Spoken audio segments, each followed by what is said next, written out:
अपादानकारकम् उपपदानि। वारणार्थे पंचमी।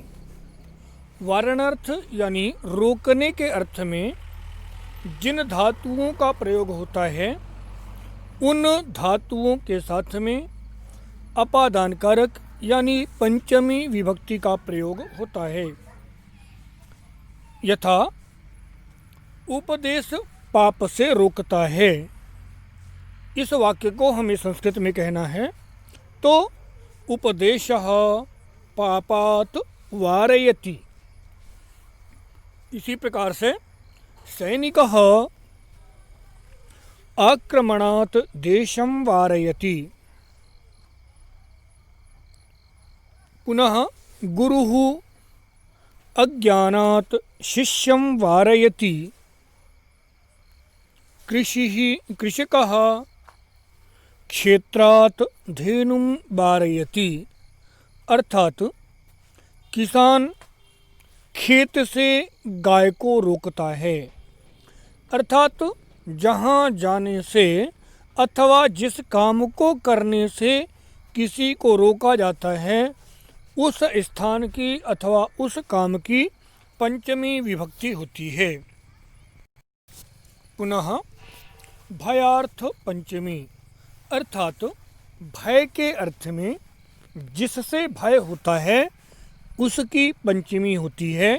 जैसे बालक सर्प से डरता है तो सर्प से भय है, इसलिए सर्प की पंचमी होगी बालकः सर्पात् विभेति। इसी प्रकार से मूषकः विडालात् बिभेति। सर्पः नकुलात् बिभेति। अर्थात सांप नेवले से डरता है। पुनः रक्षार्थ पंचमी। अर्थात रक्षा करने के लिए जिस धातु का प्रयोग होता है वहाँ जिससे रक्षा की जाती है उसकी पंचमी और जिसकी रक्षा की जाती है उसकी द्वितीया विभक्ति होती है। यथा सैनिकः आक्रमणात् देशं रक्षति। सैनिक आक्रमण से देश की रक्षा करता है। वस्त्रम आतपात् रक्षति। वस्त्र अर्थात कपड़े आतप यानी गर्मी से रक्षा करते हैं। योगः रोगात् शरीरं रक्षति।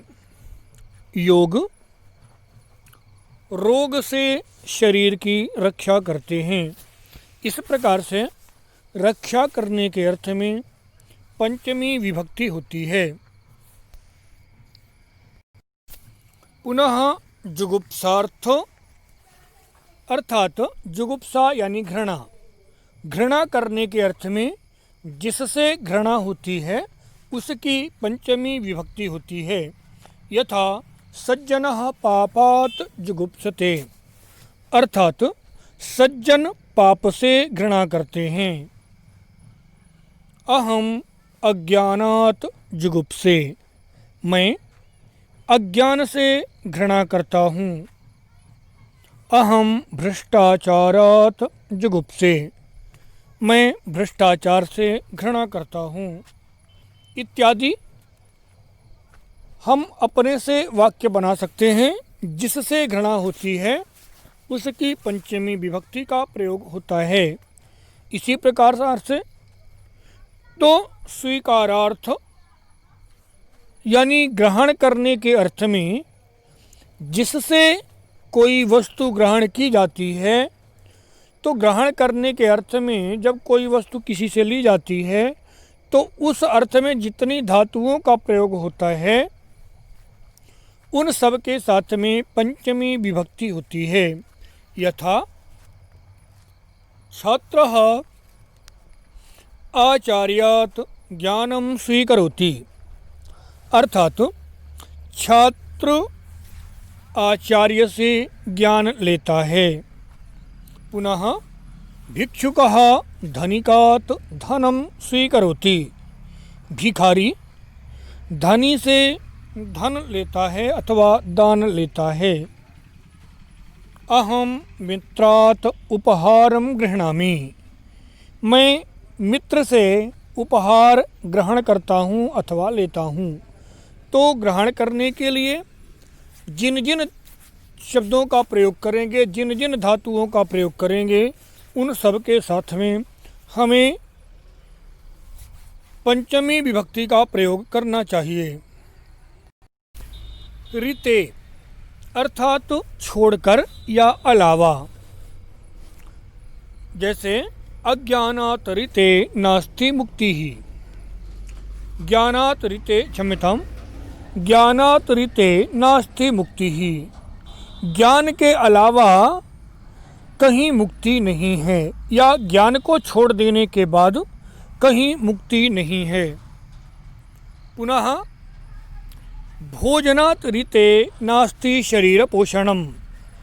भोजन के अतिरिक्त शरीर का पोषण करने वाला कोई और नहीं है। शिक्षा ग्रहणात् ऋते नास्ति मार्गः। शिक्षा ग्रहण करने के अतिरिक्त कोई दूसरा मार्ग नहीं है। तो रीते अथवा अतिरिक्तम भी कह सकते हैं। तो जहाँ रीते अथवा अतिरिक्त की बात आती है वहाँ पर भी पंचमी विभक्ति का प्रयोग होता है। पुनः मीनः जलात् बहिः न आगच्छति। बहिः यानी बाहर, बाहर के योग में भी पंचमी विभक्ति होती है। जैसे मछली जल से बाहर नहीं आती है, ऐसा वाक्य बोलना है। तो मीनः जलात् बहिः न आगच्छति। उसी प्रकार से सर्पः बिलात् बहिः निर्गच्छति। पुनः छात्राः विद्यालयात् बहिः न भ्रमन्ति। इसी प्रकार से हम दूसरे वाक्यों का प्रयोग कर सकते हैं। पत अर्थात गिरना। जहाँ से कोई वस्तु गिरती है उस स्थान की पंचमी विभक्ति होती है। जैसे निर्झरः पर्वतात् पतति। झरना पर्वत से गिरता है। निर्झरः पर्वतात् पतति। फलम वृक्षात् पतति। फल वृक्ष से गिरता है। जलम मेघात् पतति। पानी बादल से गिरता है। उपनेत्रात् क्षम्यताम् उपनेत्रम हस्तात् पतति। अर्थात चश्मा हाथ से गिरता है। सैनिकः अश्वात् न पतति। सैनिक घोड़े से नहीं गिरता है।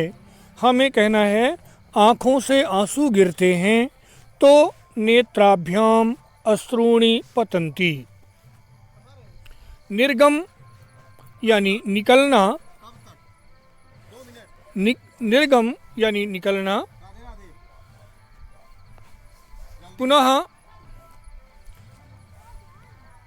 निर्गम यानी निकलना, इस अर्थ में भी पंचमी विभक्ति का प्रयोग होता है।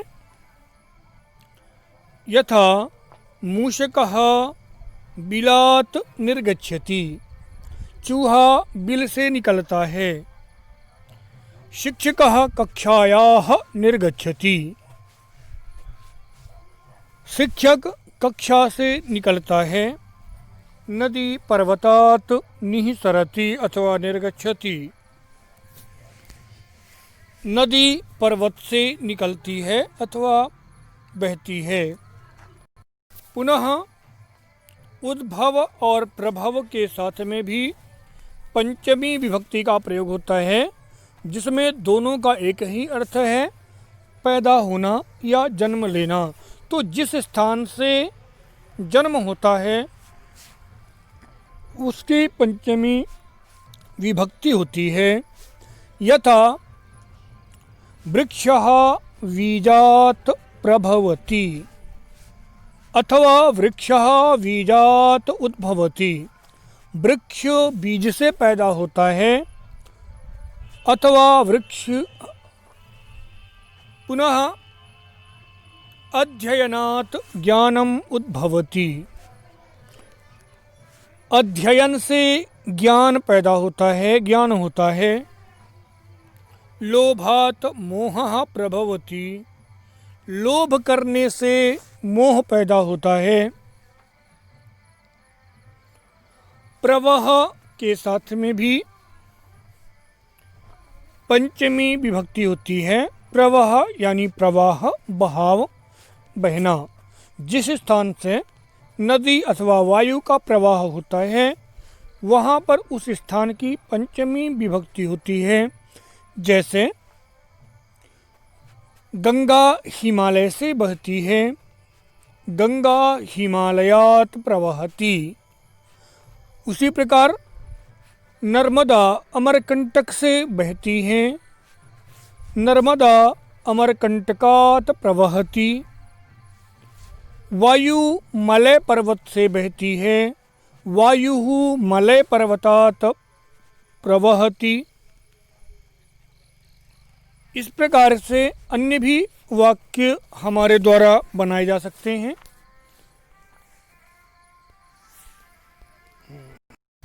पुनः पृथक करणे पंचमी, यानी अलग करने के अर्थ में या तोड़ने के अर्थ में। जहाँ से हम अलग करते हैं उसकी पंचमी होती है। यथा अहम लतायाः पुष्पाणि चिनोमि, मैं लता से पुष्प चुनता हूँ अथवा लता से पुष्प तोड़ता हूँ। बालिकः स्यूतात् पुस्तकं निःसारयति, लड़का पुस्तक को झोले से निकालता है या बैग से निकालता है। पुनः क्रिया के आरंभ काल की पंचमी विभक्ति होती है। जैसे कोई क्रिया अनवरत चल रही है तो जिस समय क्रिया प्रारंभ हुई यदि हमें वह समय बताना है तो उसकी पंचमी विभक्ति होती है। यथा कोई ड्राइवर है और वह कहता है कि मैं सुबह से वाहन चला रहा हूँ, तो अहम प्रातः कालात् वाहनं चालयामि, अहम प्रातः कालात् वाहनं चालयामि। इसी प्रकार से कोई लड़का है जो कहता है मैं 10 बजे से पढ़ रहा हूँ, अहम दशवादनात् पठामि। पुनः प्रातः कालात् वृष्टिः भवति, सुबह से बरसात हो रही है। अहम पंचवादनात् पूजनं करोमि, मैं 5 बजे से पूजा करता हूँ। श्रमिकः 1 घंटायाः परिश्रमं करोति, श्रमिक या मजदूर 1 घंटे से परिश्रम कर रहा है। इस प्रकार से हम यथा अपेक्षा जैसी आवश्यकता पड़े वैसे वाक्यों का निर्माण स्वतः ही कर सकते हैं। तो लगातार देखते रहें। अभी हम और भी आगे व्याकरण में पढ़ेंगे। संधि, समास, अव्यय, प्रत्यय, कारक तो हो ही गए। आगे संबंध और अधिकरण कारक को पढ़ने के लिए आगे की वीडियो देखेंगे। तब तक के लिए धन्यवाद। वदतु संस्कृतं, जयतु भारतम्।